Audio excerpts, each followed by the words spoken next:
We all have heard about what happened in Indore.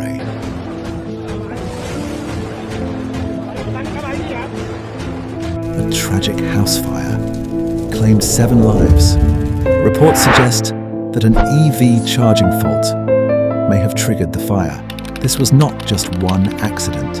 It was a combination of 3 critical failures. First, EV charging failure.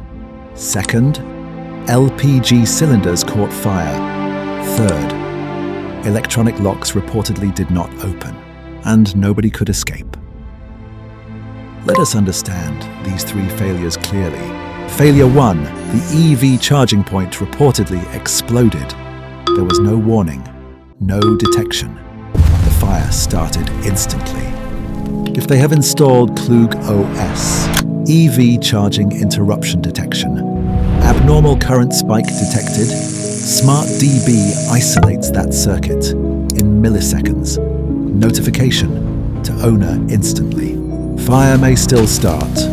The electrical feed is cut immediately. No sustained ignition from continued power supply.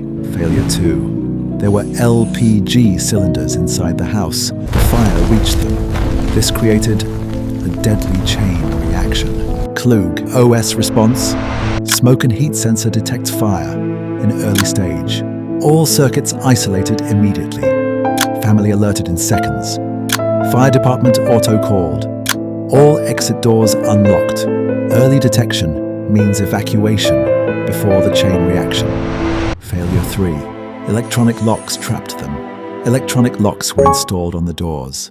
Power disruption or fire damage caused the locks to fail closed. People tried to escape, but the doors would not open.